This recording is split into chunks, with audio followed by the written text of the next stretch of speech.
Isabela Broadcast Center, himpilang tumatalakay sa mga proyekto at serbisyong tunay para sa tao.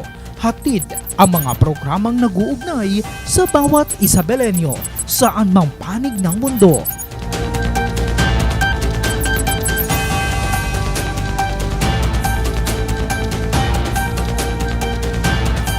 Delivering in-depth, trustworthy, and objective news. Dito ka, konektado. Magandang hapon mga ka-Isabelenyo. Welcome sa isa na namang pinakabagong episode ng ating programang Isabela Connect ka dito. Kasama niyo pa rin ang inyong lingkod, ang resident broadcaster ng Provincial Government of Isabela, Ezekiel Kilang. Naku naman mga ka-Isabelenyo, usapang kalsada ho tayo ngayon dahil sa pagpasok nga ho ng taong 2026, abay marami ho tayong nababalita ang aksidente sa atin ho mga highways. Pakunahin na rin ho sa mga barangay roads at tila'y nakakabahala na nga ho ba. Kumpara nga ho noong nakaraang taon, mas dumami nga ba ang nadidisgrasya? Kaya naman ngayong araw, kakonect, makikakonect ho tayo sa mga eksperto mula ho sa Isabela Police Provincial Office o IPPO at sa atin hong Highway Patrol Team or Group o HPG para alamin ang tunay na estado ho ng ating mga lansangan. Kasama ho natin ang ating mga panauhin, walang iba kundi sila Police Major Renoli C. Bagayaw, ang ating hong Provincial Officer ng Highway Patrol Team, at at the same time, ang ating hong isa ho sa mga suki ho sa ngayon, si Police Captain Scarlett Topinio, ang Public Information Officer ng Isabela Police Provincial Office. Pabatiin muna natin sila mula ho sa Highway Patrol Team, ang Provincial Officer ho natin, si Major Bagayaw. Major, welcome ho sa Isabela Broadcast Center. Thank you, Sir Ezekiel Kilang, sa binigay niyong pagkakataon sa opisina namin, lalong-lalo na yung unit ng HPG para makasama niyo sa hapong ito. At sa ng aming butihing direktor na si Police Brigadier General Hansel Marantan at ang aming butihing regional chief sa personalidad ni Police Colonel Kevin T. Bulayungan, ay bumabati po ako ng isang mapagpala at isang magandang hapon po sa ating lahat at lalong-lalo na po sa ating mga kababayan dito sa Isabelenyo na nakikinig sa hapong ito.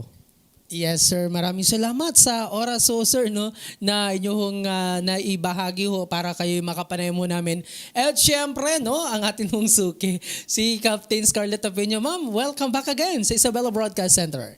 Ayan, isa po nga mainit na hapon po sa ating lahat at syempre Sir Ezekiel, maraming salamat po ulit sa pag-imbita po sa amin dito ho sa inyong programang Isabela Connect ka dito ng Isabela Broadcast Center. Binabati ko po ang lahat ng buong pwersa ng Isabela Police Provincial Office. Syempre pinapangunahan po tayo ng ating butihing Provincial Director, Police Colonel Manuel Bringas po sa lahat po ng provincial staff. At syempre Sir Ezekiel, binabati ko na rin po yung ating mga magigiting na mga Chief of Police ng City at Municipal Police Station po natin. At syempre, kasama na rin po dyan yung ating mga Force Commander ng ating Isabela Provincial Mobile Force Company. Hindi ito yung last time again, ma'am, kasi we have a new provincial director. Ayan, si Police Colonel Manny Bringas, Manuel Bringas. Sige, para makarami ho tayo at malaman ho natin yung mga status when it comes to sa mga road crash. Ang dami na ho kasing mga nagsulputan sa mga social media ho natin. Sa hanay ho muna ng Isabela Police Provincial Office, Ma'am Scarlett, kumpara ho noong nakaraang taon, tumaas po ba o bumaba po ba ang bilang ng aksidente dito ho sa Isabela ngayong Enero hanggang up to date this time, ma'am? Yes. Based po, Sir Ezekiel, sa data po ng meron po ang IPPO last year, January 1 to February 12, 2025 po, nakapagtala po tayo ng 76 na mga road crash accidents po natin. At ngayon pong taon, from January 1 to February 12 po ulit, kakahapon lamang Sir Ezekiel, nakakalungkot man pong sabihin, but then tumaas po yung bilang po natin. So nakapagtala po tayo ng 113 na kung saan umakyat po siya ng 37 or 48.68% po, Sir Ezekiel. Oo, so may pagtaas. So mamaya hihimay-himay ho natin, ma'am, no, yung mga data ho na yan. Pero sa HPG ho naman, sir, para ho sa kaalaman ng lahat, ano po ba yung pangunahing papel, no, ng inyong team, ang Highway Patrol team ho, no, kapag may road crash, paano po kayo nakikipagtulungan sa mga kapulisan ho natin under ho sa Isabela Police Provincial Office? Yes sir, Sir Ezekiel. Ang trabaho po ng HPG, lalong-lalo na po dito sa probinsya ng Isabela, yung Provincial Highway Patrol Team, ay isa sa mga pangunahing papel namin ay yung pagkikipag-ugnayan sa lokal na pulisya or municipal police station kung saan nangyari yung aksidente. Then, ang ginagawa po namin ay kung ina-assess namin kung kayang-kaya ng lokal na pulisya or local police station yung isang aksidente, ang ginagawa ng Highway Patrol Group or HPG ay nagkakandak ng traffic direction and control. So yun yung pangunahing trabaho namin, mag-direct ng direksyon ng mga sasakyan para maiwasan natin yung mangyaring aksidente pa. Then, tumutulong din kami sa mga investigator. May mga traffic investigator tayo, sir, na trained sa road crash accident. So tumutulong sila sa mga investigador ng mga kapulisan natin para mangalap ng mga ebidensya at mga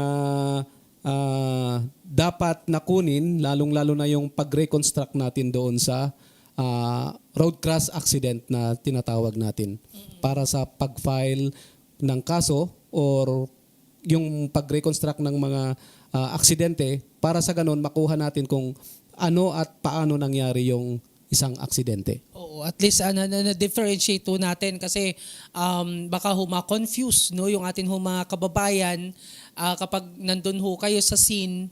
Then may nagtanong, anong ginagawa nyo? Bakit di nyo lapitan yung victim? At least may mga divisions of work, kumbaga. So, anyway, Ma'am Tupinyo, no? Captain Tupinyo, doon ho sa mga nabanggit ho naman ninyong data ho kanina, ano po ba yung madalas ho na mga aksidente base ho sa mga datos na ibinabato ng mga kapulisan ho natin? Yes, Sir Ezekiel, no, based po dito sa data na meron ho tayo, ang karamihan or madalas po na i-involve sa mga road crash accident po natin is yung mga single motor po. Yes po, kasi yan po kasi yung isa sa mga pangunahing ginagamit na ho kasi na transportasyon ngayon. Most especially po, lalong-lalo na po yung mga nanggagaling po sa mga, sabihin na lang po natin sa mga looban or sa mga looban ng mga munisipalidad. At yun na rin ho kasi ngayon, yung mabilis na lang kasi ako makakuha ngayon ng motorcycle, Sir Ezekiel, no? Meron na po siguro ngayong nag-o-offer ng mga wala ng down payment. Oh, zero down payment. Yes po, yun na po kasi may yung amortization pa nga ng 2 months. Yes, Sir Ezekiel. Yun po yung isang rason kung bakit lumobo yung bilang ng mga single motor natin na nai-involve po sa mga aksidente. And meron din pong mga sasakyan din po yung mga motorized vehicle po natin o yung tinatawag po natin mga 4 wheels. Meron din pong nai-involve na mga sasakyan na yung mga ginagamit sa mga agricultural po natin, gaya nga po ng mga kuliglig. Meron din pong mga involved na mga kulong-kulong. At meron din pong involved na e-bike. So yan po yung mga sasakyan po na na-involve po sa mga aksidente sa kakalsadahan po natin. Para ho sa mga baka ma-misinterpret ho ninyo ako, I'm laughing not because doon ho sa aksidente, but because doon ho sa zero down payment at may 2 months amortization din yung mga ibang mga nagbebenta. Kaya ang dami ho mga nakakapaglabas ho ng mga motorsiklo. Pero doon sa mga aksidente, Captain Tupinyo, usually saan ho ba nagaganap? Is it national highway, barangay road, national road? Yes, based pa rin po sa data po natin, Sir Ezekiel, karamihan po sa mga aksidente po natin, nangyayari po yan sa mga national highways po natin. Kasi pag sinabi ho kasi natin, dito po sa Isabela, Sir Ezekiel, naka 4 lanes na po tayo. Yes. Oo. And madalas ho kasi, may mga bayan ho, yung mga karamihan sa mga commercial establishments po nila, nasa along national highway. Meron din po kasing mga public markets po natin, mga schools, na kung saan may mga lugar na dinadagsan ng maraming tao. yan din po kasi yung isang nagiging factor po natin. And the rest naman po, may mga provincial roads po and barangay roads po natin. So kung susumahin po natin, yung aksidente sa kakalsadaan walang pinipili eh. Yes Kahit po po. yung mga nasa barangay road po natin, sa provincial road, most especially na lang po sa mga national highway po natin na naka 4 lanes pa. Doon pa po may mga aksidente pong nangyayari. Oh, speaking of roads nga no, Captain Topinio, kay Major Sir no, bilang guardians of highways, kumbaga, ano po ba yung mga madalas na violation na nakikita ho ninyo na ito yung nagiging sanhi o cause ng trahedya, lalo na sa mga mabibilisang tumatakbo? Kasi usually kapag nakikita na ho kayo isa ho kayo sa mga nagpapatibok ng kanilang puso eh. Nag-U-turn na sila na nagiging cause ng mga aksidente. So ano po ba yung mga pangunahing violation na nakikita ho ninyo? Yes sir, Ezekiel, based sa experience ng HPG, kasi kami nga po yung tinatawag na guardians of the highways. So ibig sabihin po, lagi po kaming nasa kakalsadahan, lalong-lalo na po sa ating mga national roads or major thoroughfares. Based po sa aming mga monitoring, ang kalimitan po, Sir Ezekiel, na mga dahilan or causes ng road crash accidents or vehicular accidents sa ating mga kakalsadahan, whether it is from national highway, provincial highway, or barangay roads, ay itong mga overspeeding natin. Yung sobra-sobrang pagpapatakbo. Pangalawa, sir, itong drunk driving. So meron po tayo at naitatala based sa ating mga data o records na may mga nakainom na nagdadrive. Then meron po itong tinatawag nating mga reckless driving, yung mga nagka-counterflow. So tama na po yung sabi ni Ma'am Tupinio kanina na kahit saang sulok ng kalsada, pag wala po tayong mga disiplina sir sa pagmamaneho, so napaka-importante po sir yung attitude ng isang motorista or road user. Dalawa po kasi yan yung gumagamit ng kakalsadaan natin, sir, para maintindihan ng ating mga kababayan, yung road user at saka motorist. Yung road user, yun na po yung tinatawag natin ng mga ibang pedestrian. So meron po tayong mga pedestrian minsan na hindi tumitingin. So importante po yung balik basic na sinasabi po sa kakalsadahan na bago po tumawid, ay lumingon po sa kaliwa at kanan. Titignan natin kung may paparating na mga sasakyan bago po tayo tumawid. Sa ating mga motorista naman po, ay lalong-lalo na itong mga drivers natin, ay dapat titignan din yung mga Sir Ezekiel, yung mga pedestrian natin or kapwa motorista kung may hihinto, gigilid, or liliko. So karamihan talaga sir ng nakikita natin na observe natin na causes ay itong overspeeding or kawalang disiplina sa ating kakalsadahan. So dito hindi lang naman po dito sa probinsya ng Isabela, kundi lahat po yan dito sa ating bansa dahil isa po yan sa sanhi or isang dulot ng pagluwag at paglaki ng ating mga kakalsadahan ay kaakibat na po talaga yan Sir Ezekiel, yung mga road accidents. So kailangan talaga yung disiplina sa lahat ng ating mga motorista pagdating sa ating mga kakalsadahan. Oo, just to add lang no, Major Bagayo and Captain Topinio, di ba usually kapag mga overspeeding, ang isa sa meron talaga dyan sa mga highway ho natin is yung discipline zone. May mga existing pa rin ho ba? Mayroon pa rin ba tayong mga discipline zone areas, kumbaga? Existing pa naman sir yung mga discipline zones natin. Meron tayong mga tinatawag na road signs na makikita natin sa ating mga national highways, kagaya po ng slow moving vehicles use the outermost right lane.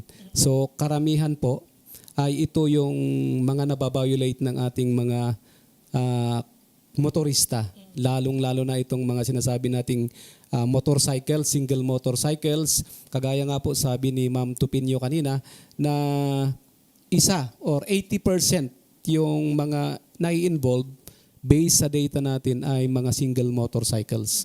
So siguro sir, kahit sa inyo na naka-experience na rin sa kakalsadahan, na minsan nakikita natin ang ating mga kababayan na nagdadrive sa gitna ng ating national highway.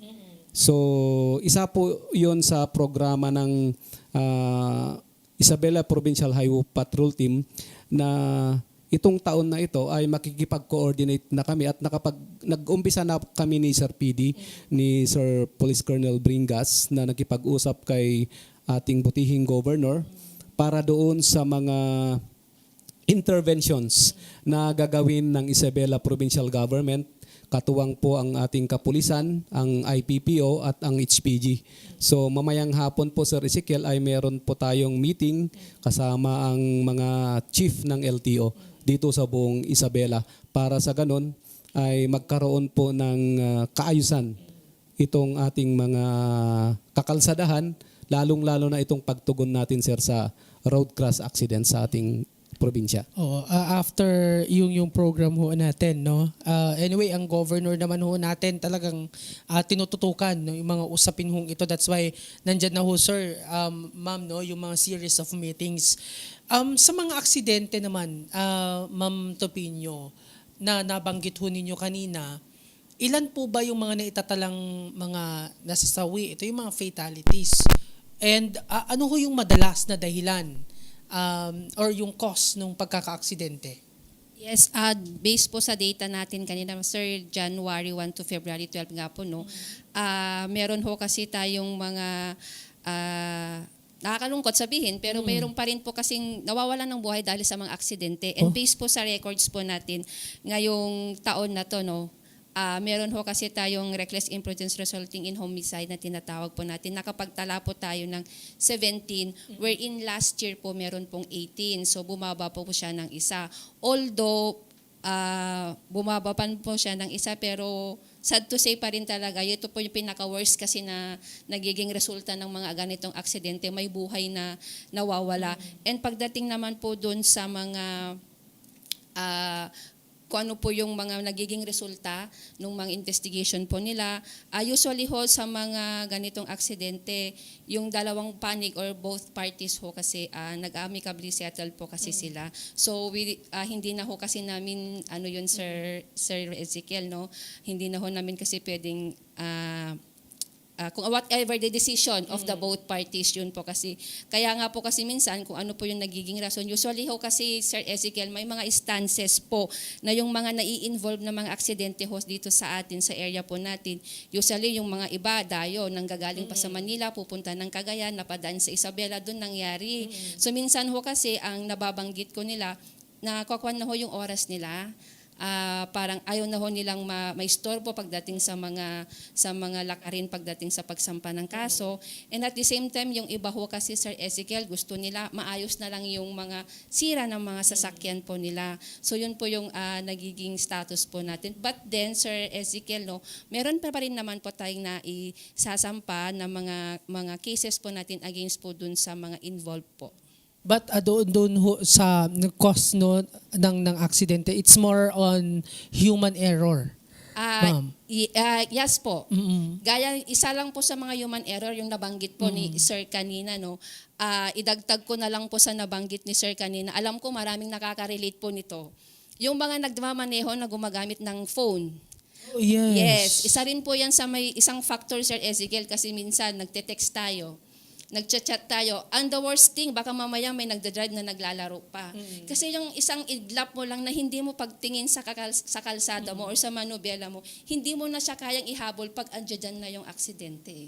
So kailangan natin, gaya ng nabanggit ho ni Sir, disiplina sa sarili ho natin, tayong mga nagmamaneho.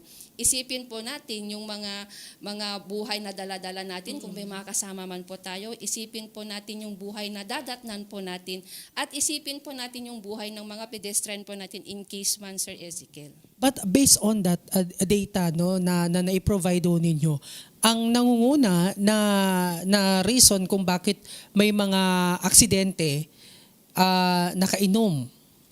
Yes, isa rin po yung reason, Sir. Meron din. Pwede yes ba po. natin i-enumerate, ma'am, no? Let's say top top 3 na lang. Ano ho ba yung yung madalas no na yung from January up to now, ma'am, ngayong taon ho? Yes po, based sa human error po, doon po tayo mag-ano, no. Usually ho kasi meron ho tayo doon sa mga mechanical problem po natin o doon mismo ho sa sasakyan ho Yes natin. po.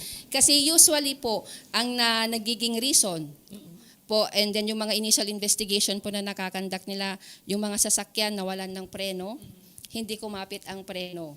Meron din po hindi gumagana yung kanilang signal light. O di kaya meron pong mga gumagamit pa rin ng mga sasakyan na walang ilaw.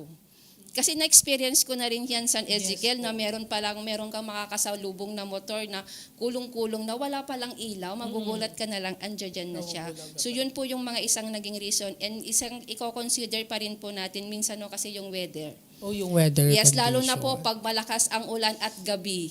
So minsan ho kasi hindi na ho natin makita yung kasalubong po natin.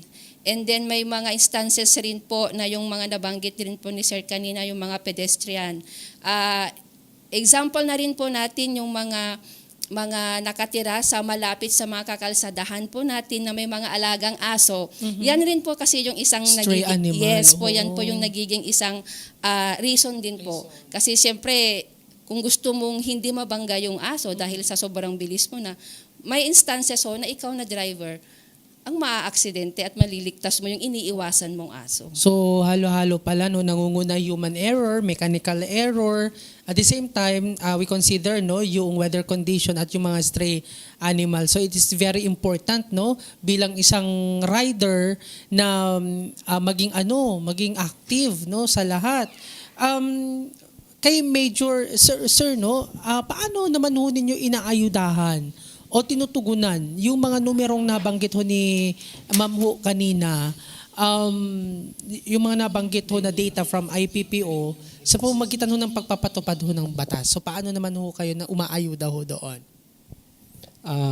Yes sir, yung ginagawa ng HPG ngayon dito sa probinsya ng Isabela, dahil dalawa po yung ating opisina po dito, yung regional office namin na nakabase dito sa Ilagan, then yung provincial office natin na nakabase sa Kawayan City. So ang ginagawa namin sir, para maibsan or makatulong kami dito sa mga data or mga nangyayaring road crash accident sa ating mga kalsadaan, ay araw-araw po kaming nagkakandak ng spot checkpoint sir. Yung regular checkpoints na ginagawa namin, yung police presence or mobile patrolling namin. Kasi kagaya nga po sir yung sinabi nyo kanina, na although na hindi naman po dapat talaga matakot yung mga motorista natin sa ating opisina or sa mga HPG. Kasi kami nga po ay tinatawag na guardians of the highway. So sa salitang guardians, kami po yung mga anghel dapat sa kakalsadahan. Kami po yung tagabantay nyo sa ating mga kakalsadahan. So wag po sana silang matakot. So pag nandun kami, ibig sabihin po ay binabantayan namin po sila para hindi makakommit ng mga traffic violation.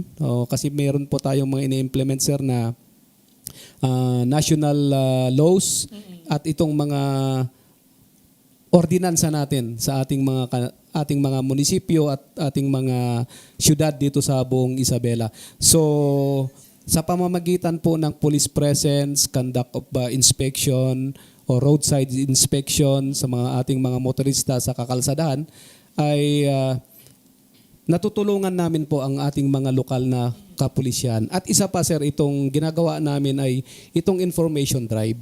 So meron po kaming ginagawa na pag napapansin siguro ng ating mga kababayan, meron kaming mga dala-dala. Actually, mayroon akong dalang sample po dito sir. So meron po tayong mga informative tips regarding sa road safety.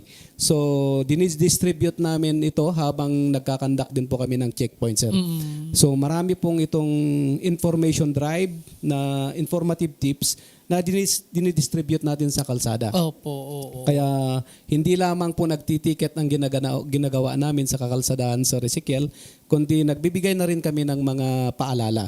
Then pangalawa sir, meron kami itong mga social media accounts na kung saan nakapost na rin itong mga informative tips natin para makaiwas sa anumang sakuna o anumang disgrasya sa kakalsadaan. At panghuli sir, yun na yun, sinasabi natin talagang strict implementation of traffic rules and regulation. Oo. So wala po talaga kaming patawad. Pasensya na po sa ating mga kababayan dahil ito po talaga ay gawain o talagang trabaho lang.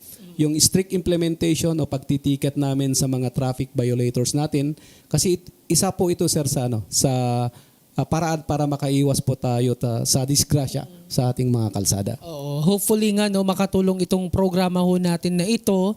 At least may paparating no yung mensahe ho from the Highway Patrol team na kung saan yung notion ho kasi ng mga motorista ho natin kapag nakita na ho kayo isa ho kayo sa nagpapatibok ng kanila hong puso.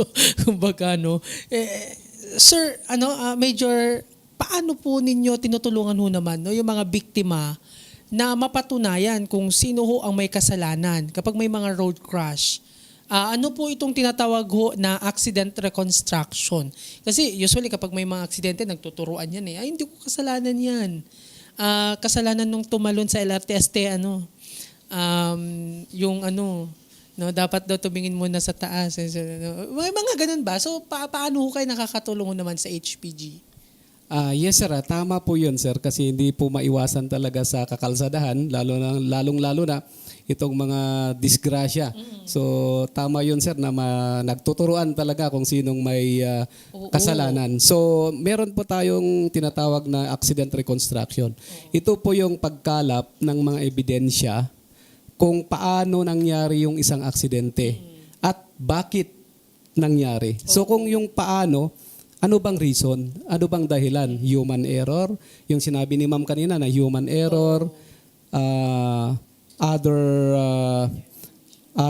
yung weather condition natin, road condition, at itong mga stray animals natin. So, kinakalap ng ating mga investigador, yung traffic investigators natin, wherein nire-reconstruct kung paano at bakit nangyari. Nakakatulong na rin sir yung pagtingin natin kung may mga naka-install na CCTV footages. So kasama din yun doon sa reconstruction ng accident. Then ang pangunahing kinukuha natin talaga sir ay yung mga statement ng witness. Yung mga nakakita during that time bago at paano nangyari yung isang banggaan o isang aksidente. Yun po yung pinaka-importante sir, yung mga witnesses natin at that moment or during that time na nangyari yung aksidente natin. Bago mag-proceed sa filing of complaint no sa prosecutor's office. Wag lang naman ho sanang babagsak mula ho sa taas ha. Kasi sabi nga ho nila tingin mo na sa taas at hindi lang sa daan.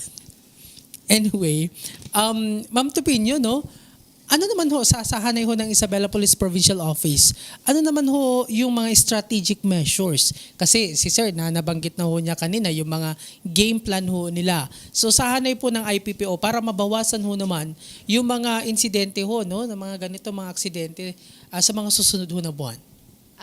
Yes, Sir Ezekiel, no.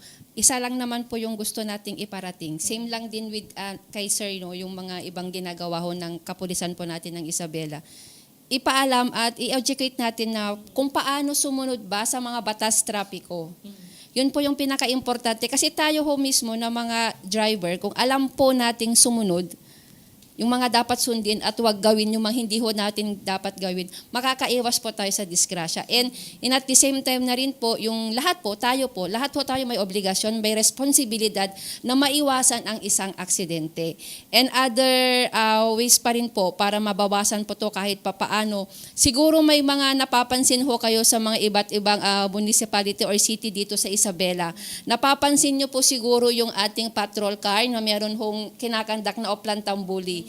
May voice record po dyan na ang nilalaman po nito is mga paalala sa pagpamaneho, paano maiwasan ang mga disgrasya. Kasi isa rin po ito sa naisip po ng Isabela Police Provincial Office na kahit papaano nasa kakalsadahan ka, nagpark ka, narinig mo yung ganong paalala ng ating mga kapulisan. Baka kahit papaano, Sir Ezekiel, yung ganong way makatulong po tayo.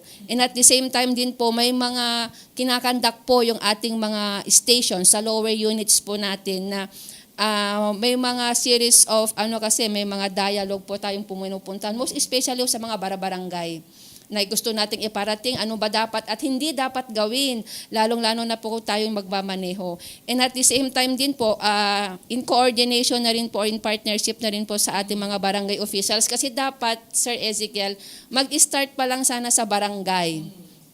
Dapat meron na ho tayong mga na-educate na po natin yung ating mga kasamaan sa mga barangay, sa ating mga munisipalidad o city na ito hindi ka pwedeng mag-drive kasi wala kang lisensya, wala kang helmet.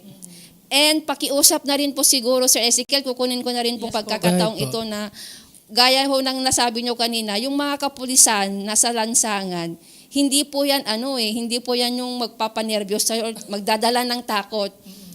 Tignan po natin sa other side, andyan po yung mga kapulisan natin sa lansangan dahil kami, binabantayan ho natin yung kaligtasan ho ng ating mga motorista sa lansangan. So lang naman po ang gusto namin, sumunod lamang po sila sa batas trapiko. Dapat this is a serious matter, no, na usapin. Kaya buhay ho ninyo, no, yung pinag-uusapan ho natin, kaligtasan ho ninyo. Well, I think na-cover na ho natin lahat ng mga pinag-uusapan ho natin ho dito. Mensahe na lang ho ninyo siguro, no, mga ma'am and sir, para ho sa mga motorista ho natin kasi hindi ho makakaila. No, sunod-sunod ho yung mga aksidente dito ho sa lalawigan ng Isabela. Hindi naman araw-araw na magkakasunod. What I miss na sunod-sunod ho yung mga aksidente is every after week, mayroong ganyan. So, mensahe na lang ho siguro ninyo. At the same time, kung may mga karagdagan ho kayong mga pinaplano para ho matugunan ho yung ganitong mga insidente, Major Bagayaw, sir. Yes sir, Sir Ezekiel, sa hanay po ng ating opisina sa Provincial Highway Patrol Team or buong unit ng Highway Patrol Group, ay isa lang mang po ang hiling natin sa ating mga kababayan, lalong-lalo na itong ating mga kaibigan sa kakalsadahan, ating mga motorista. Sumunod lang po tayo sa mga batas trapiko sa lansangan. Huwag po tayong magpatakbo ng masyadong mabilis kasi meron po tayong sinusunod na speed limit dito sa National Highway, Provincial Highway. So, ang pinaka-importante po dito, sir, ay yung tinatawag natin na disiplina sa kalsada. So sa lahat po ng ating mga motorista, lahat ng ating mga kababayan na nakikinig sa hapong ito, lalong-lalo na itong mga kababayan natin na nagmamaneho sa ating mga lansangan, ay sumunod lang po tayo sa trapiko, batas trapiko, at magkaroon po tayo ng tamang disiplina sa pagmamaneho para sa ganun ay maiwasan po natin ang maaring sakuna or maaring disgrasya na mangyari sa ating kakalsadahan. At panghuli po, Sir Ezekiel, sa ngalan po ng Highway Patrol Group ng Isabela Provincial Highway Patrol Team ay nagpapasalamat po kami ng marami dahil sa pag-imbita sa amin sa hapong ito. At naway magkaroon pa tayo ng mas maraming pagkakataon para maipaabot natin sa ating mga kababayan dito sa Isabela yung mga programa ng HPG sa taong ito. Oo naman, sir. Ang Provincial Government of Isabela through ang ating Provincial Information Office under Isabela Broadcast Center ay bukas palagi ho, no, yung pintuan ho namin para maipahatid din yung mga nais ho ninyong ipahatid sa ating mga kababayan. Maraming salamat ho, Major Bagayaw at Captain Tomedyo, ma'am. Yes po sa lahat po ng Isabelenyo. Ayan, sa mga makakarinig at makakapanood po ng ating programa. Sana sa maikling oras, Sir Ezekiel, sir, no, meron man lang tayong naibahagi at sana makatulong po yung mga paalala po namin na binigay po namin sa inyo. So sa panig naman po ng Isabela Police Provincial Office, nakikita naman po natin yung effort, yung ginagawa po natin para kahit papaano mabawasan nga po itong ating mga disgrasya sa mga kakalsadahan po natin. Iba yung pag-iingat, disiplina sa sarili, gaya nga po ng nasabi ni Sir, kasi wag ho nating hahayaang may mga ari-arian pang masira. And the worst thing is, wag ho nating hahayaang may buhay pa na mawala. So sa atin po nakasalalay lahat, Sir Ezekiel, disiplina, and of course yung pag-iingat po natin, paggabay po natin sa kahit anumang pong uri ng sasakyan na ating imamaneho. At pakiusap ko na rin, Sir Ezekiel, no, kung tayo man po ay may nakita na witness na mga disgrasya, most especially ho sa mga kakalsadahan po natin, nakikiusap po kami na tawagan nyo po kaagad ang ating mga kapulisan, huwag ho yung agad na magtitik ng video. Yun po, lalong-lalo na po pag may mga nakita ho tayong involved na mga passengers o mga ano po na injured na po. Rescue, PNP po ang inyo humumunang tatawagan. Yun lamang, Sir Ezekiel, at maraming salamat po. There you have it, mga ka-Isabelenyo. Narinig ho naman ninyo, mga ka-Isabelenyo, ang kaligtasan ho sa kalsada ay hindi lang nakadepende sa higpit ng atin hong mga kapulisan. Malaking bahagi ho nito ay nasa atin hong mga sariling kamay. Sa paghawak ho natin ng manibela at sa pagsunod ho, no, sa batas trapiko. Again, maraming salamat sa ating mga panauhin, sila Police Major Renolicio Bagayaw, ang Provincial Officer ng Highway Patrol Team, at Police Captain Scarlett Topinio, ang Public Information Officer ng Isabela Police Provincial Office, sa pagbabahagi ho ng mahalagang impormasyon. Sa mga motorista ho natin, tandaan ha, mas mabuting malate ng konti kaysa hindi na makarating dahil sa pagmamadali. Ang disiplina ho sa kalsada, simulan ho dapat sa sarili. Maraming salamat din sa mga nanood ngayong hapon sa episode ho ng ating programang Isabela Connect ka dito. Huwag din kalimutan na i-like at i-follow ang ating Facebook page Isabela PIO at mag-subscribe sa ating YouTube channel para ho sa iba pang mga updates. Sa ngalan ni Governor Rodito Albano at Vice Governor Kiko D at ng buong Pamalampalalawigan ng Isabela. Muli, ako po ang inyong lingkod, ang resident broadcaster ng Pamalampalalawigan ng Isabela, Ezekiel Kilang, nang nagsasabing manatiling connect sa pagunlad, manatiling connect sa bayan at manatiling connect sa isa't isa. Ito ang Isabela Connect ka dito.